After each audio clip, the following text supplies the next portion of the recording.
Hello and welcome to Ula Tea Leaf Readings. My name is Lenor and tonight I'm going to be reading your tea leaves. This is a horoscope for Aquarius. If Aquarius is your solar, lunar, ascendant / rising sign, then this is a message for you. All right, let's get started. And so our card tonight is the Sun, which is so funny because in my own personal readings this morning, I got the Sun in 2 different readings. And for myself, I was like, oh, it's a very solar day, I guess. Although in real life, it was quite dark. Yeah, I was not surprised to see the Sun once again, and yes, we welcome the Sun. All right, let's see what these tea leaves have to say. And also, if you have not subscribed yet, please think about doing that. You can hit the little bell. It'll let you know when the next videos are coming out. It is free to subscribe. This is a bonus reading.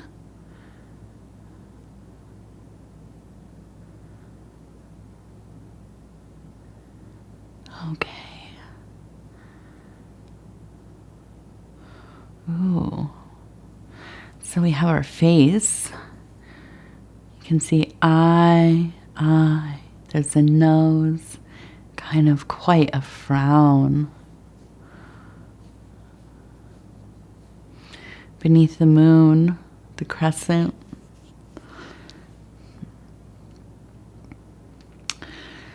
Just a really,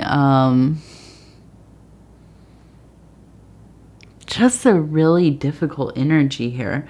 This is an immovable type of person.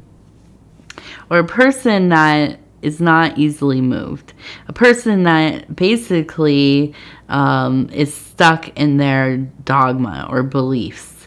This is a person that you just, every once in a while, or maybe they're in your family, I don't know, but you run into somebody like this and you think, if you would just open your heart up a little bit, your mind a little bit, there's the opportunity to experience so much. I mean, but this is something that happens and people get dug in, right? Through conditioning and circumstance and maybe even the time period that they have grown up in or whatever. But I feel like this is a person who is like a mountain in your psyche, in your life, right? You think of them as somebody who you can't necessarily reason with.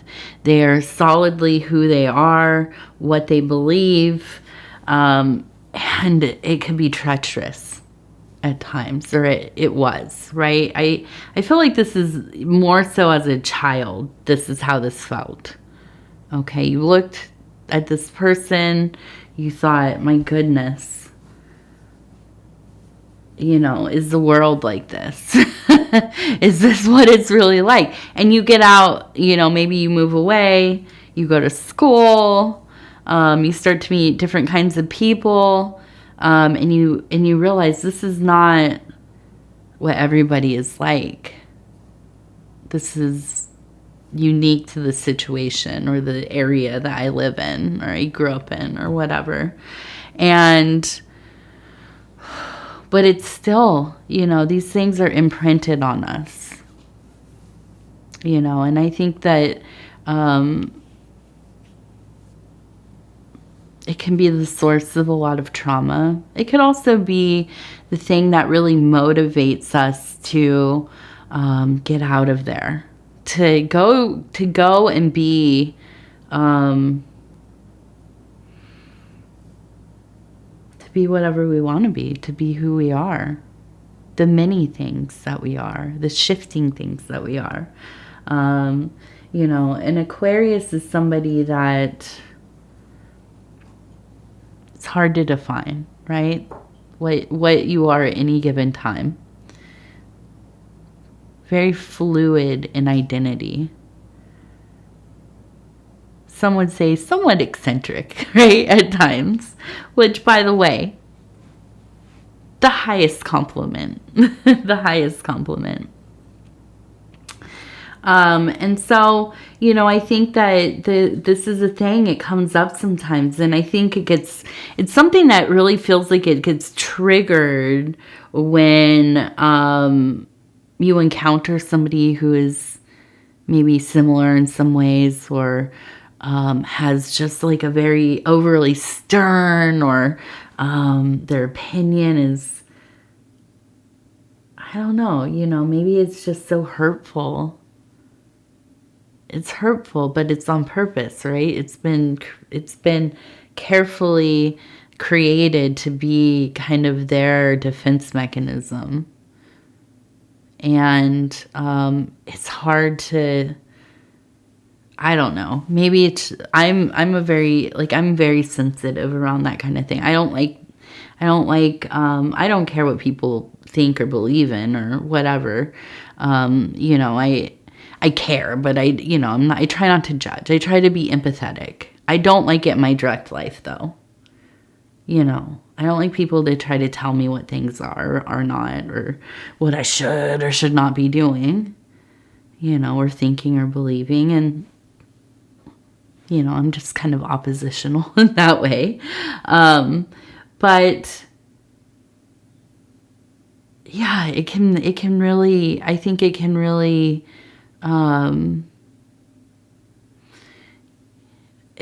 if you've been around it and it made your life difficult, it can be really troubling to have to deal with that.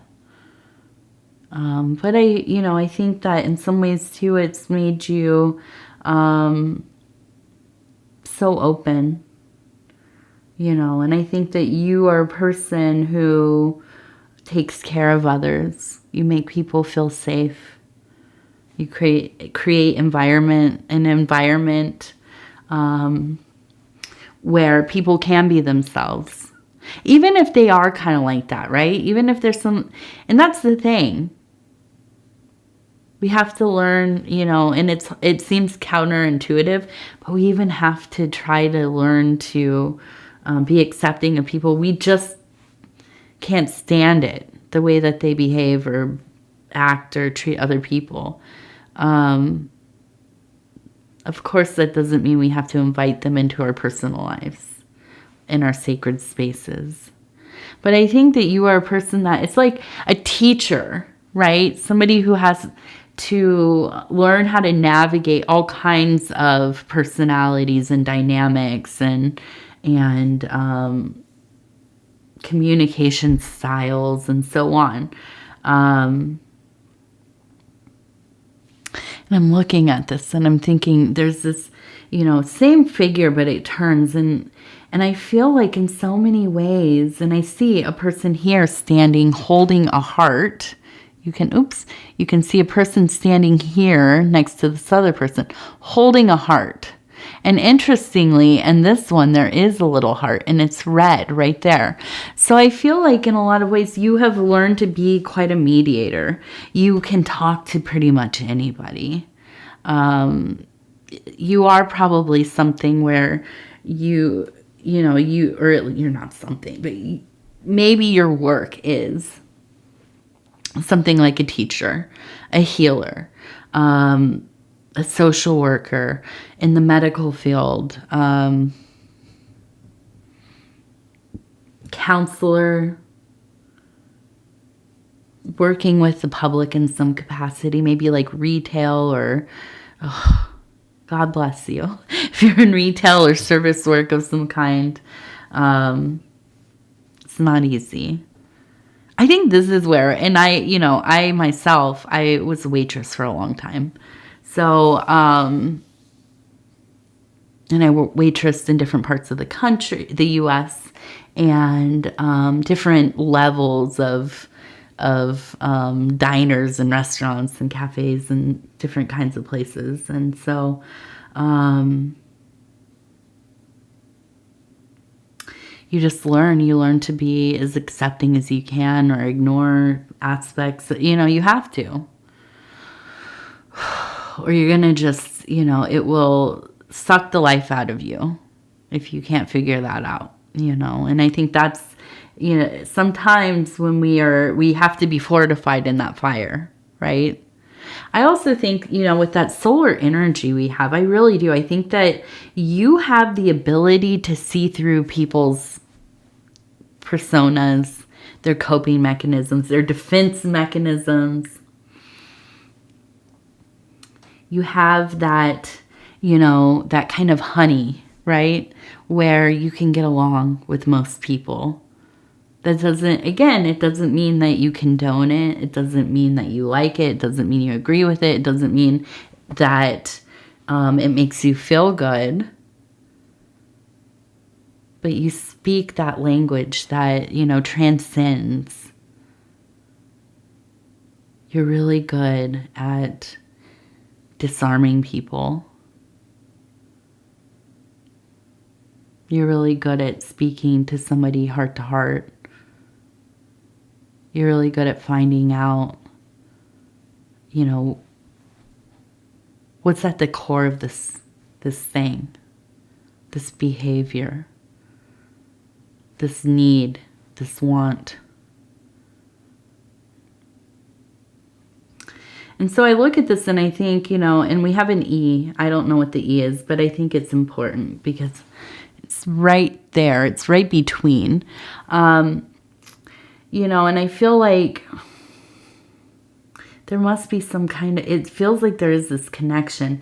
And I feel like it really does. It draws up this kind of old feeling of this person who I imagine is not part of your life really. Or if they are, it's changed. The dynamic has changed. You've gotten older and there's not that, kind of monumental, archetypal feeling about this person anymore. They've become a human, and that happens. Our parents become human at some point to us, our grandparents. They're not these mythological beings anymore. They are faulty like anybody else.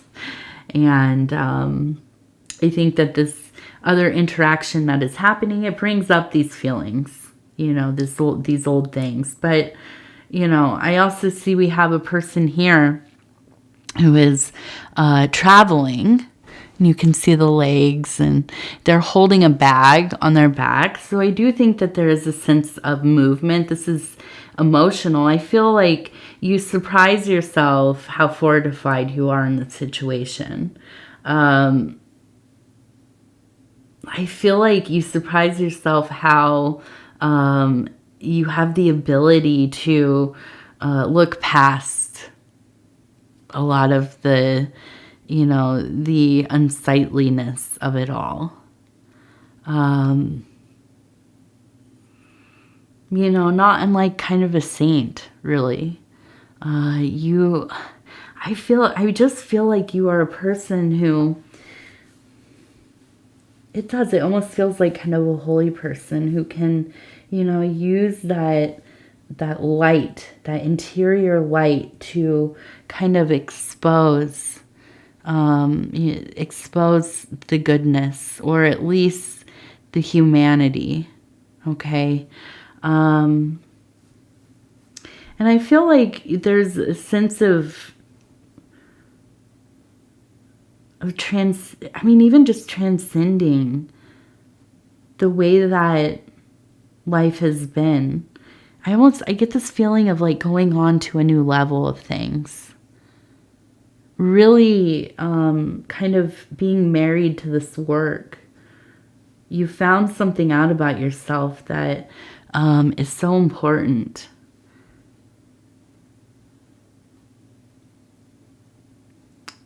In a lot of ways, it feels like it's almost like you've discovered, like you are like truly, like deeply a humanitarian. And the thing is, I don't think that you necessarily are very, You're not very extroverted. I don't think that you particularly like being among people, but you're really good at connecting one-on-one. And I feel like there's a sense of moving into some kind of spiritual work, social work, like outreach or volunteering, connecting with people on an emotional, spiritual, and psychic level. And I don't think that you plan this for yourself, but I think that it kind of is innately there, and it has developed as you have grown as a being. Now we also have an S right here. And it almost looks like S and F. SF. Okay, if that means anything to you.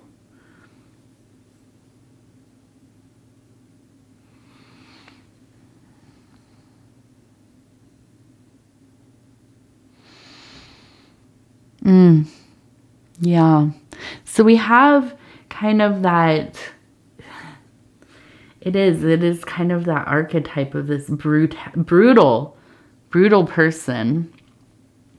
And now I see it kind of, it looks like it's being mauled by some kind of animal. And I'm thinking maybe like a lion, some kind of large cat. You can see the eyes and the face, the nose, and the ears, and the body. There's the tail, and then it's on top of this being here. Okay, so I feel like, and this, I don't think it is like any kind of violence or attack or anything like that, but you are disarming this person. I mean, you really, you have that just utter bravery, maybe like a tiger. Okay, you're really graceful and precise in your movements. You're really good at disarming. And I feel like this person's whole thing, their whole steez just crumbles. Right? And they are just the little, the little boy, the little girl, the little being, that, the wounded child, the neglected child, the unheard child, the ignored, the, abused or whatever, hurt, the hurt that they hold with them. You are able to disarm this other, take apart this other persona so that you can engage with them deeply and maybe even begin to help them on this journey of healing. Or at least, that they know that they are heard, they're seen.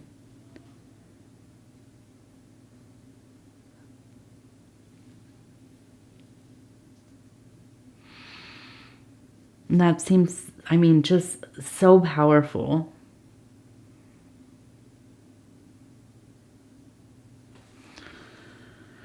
Okay, we have a pyramid with the moon atop. So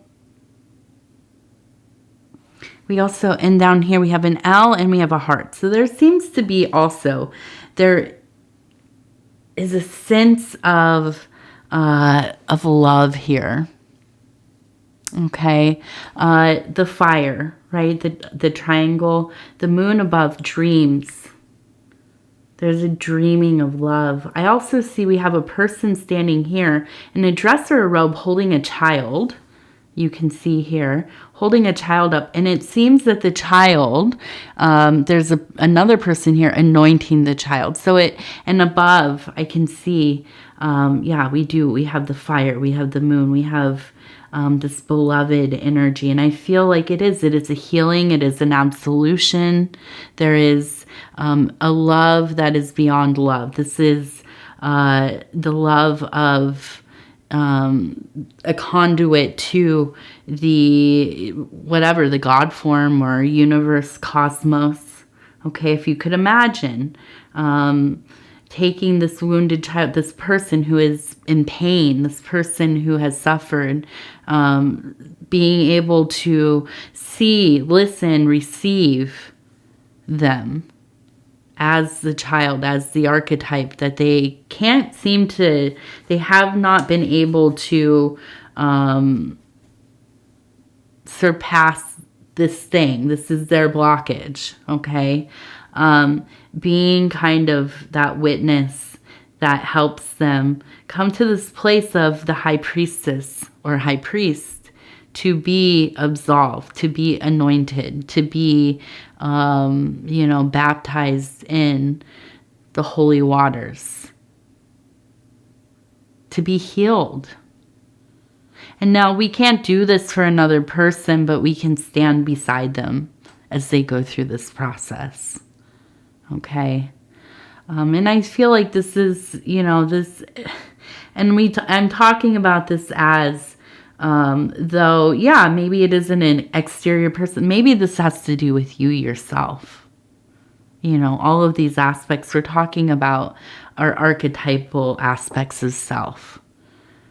So this might be actually a point where you are confronting parts of yourself that maybe are pretty closed off, maybe are aggressive, hurtful to others, saying things that are damaging to protect yourself, not honoring your friendships, your relationships, your responsibilities within those relationships, and it is a coping mechanism.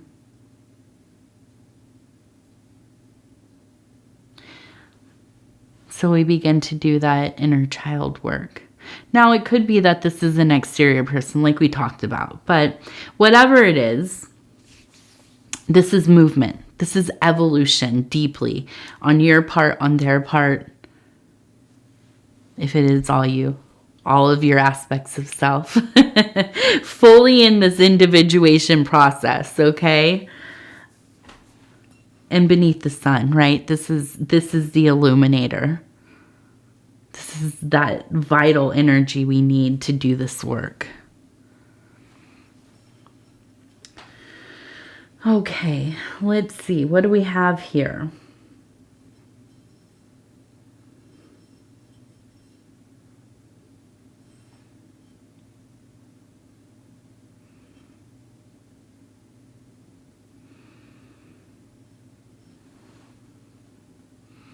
So we have an owl, but it really feels like loss. There was a loss. We have a bird, a messenger.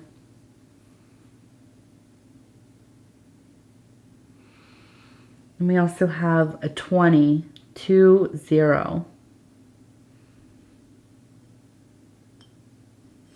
So I feel like, this definitely is somebody who has transitioned. But I feel like they really are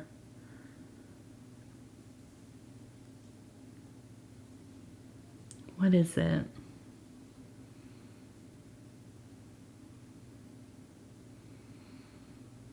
I almost feel like it's like a that you have some kind of angel figurine or like a magnet maybe, or I keep thinking, oh, is this in the garden? Like a angel statue or something? And something is tied to this, right? Like maybe you got this as a remembrance. Maybe this is just something that was theirs. Maybe this is something that you received from their things when they passed away. But there seems to be this sense of like, I know that you have it and I'm happy that you have something from me. I look over, like I'm watching over you. I'm visiting with you. I almost wondered if you maybe had a day, or maybe like once a month you would go visit on a special day. It feels like there's like laughing and kind of, I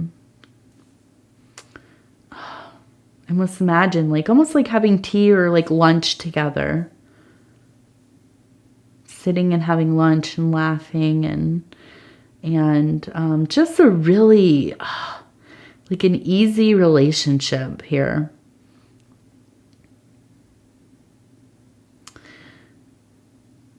I almost think like you miss their laugh. But they're here. They're here with you. I mean, they come and see you still.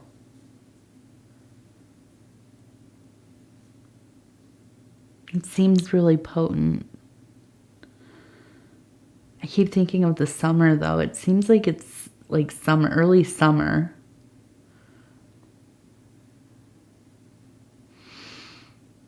And I think they just want you to...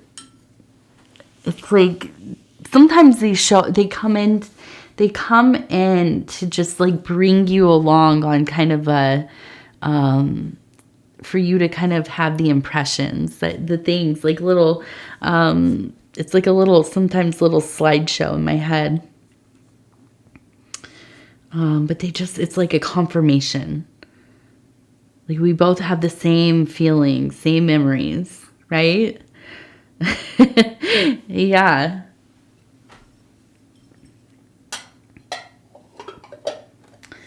Yeah, that's nice. That's nice. That feels good. It's nice when we have those moments where we can like reminisce, right? With the people that have transitioned before us. I feel so blessed when that happens for me. It doesn't always really happen. Like with people who have passed in my life, but it happens for people around, like when I, accidentally am reading them and stuff, and I'm like, oh, I can feel, their attachments and the sensations and impressions of their relationships, and more often than not, that's a really beautiful thing. Okay, so we have the Mary Magdalene Oracle cards. These are from Megan Watterson, illustrations by Moonjube. And I'm just going to flip through these real quick. We're going to stop where it feels right. And it says angels. Oh, there we go. I have never been alone. Perfect. Angels. I have never been alone. Aren't these cards beautiful? It is, and it's the healing, it's the anointing, the absolution, and the visitation, knowing they never really leave us. Nobody leaves us, especially spirit. Okay, Aquarius, I want to say thank you so much for spending this time with me. It is always such an honor, a privilege, to be able to bring these messages to you. If you would be so kind as to like the video, it really does help the channel so much. And if you haven't subscribed yet, please think about doing that. You can hit the little bell. It'll let you know when the next videos are coming out. It is free to subscribe. And if you want to leave a comment, please do. I'd love to hear from you. And the last thing, if you have a small business, a channel, some kind of service that you provide and you'd like to advertise it, there is a post in the community section where you can put your info there. Also, you can go over to my husband's channel. Shout out to Dove and Serpent Tarot. His name is Paul. He has the same post over on his community section, and you can put it over there. He has a lot of subscribers. I have a little bit of subscribers. He has a lot. So if you put it over there too, more people will see it. And we like to just have these posts so we can support you like you all support us. I think that's super important for us to kind of, support our communities and listen, there's room for all of us to grow and come up and be able to do the work that we love to do. And so, yeah, I think it's, it's an honor for me to even have a little space where I can do that, with people. So anyways, I love you. Take care of yourself. We'll talk in just a few days.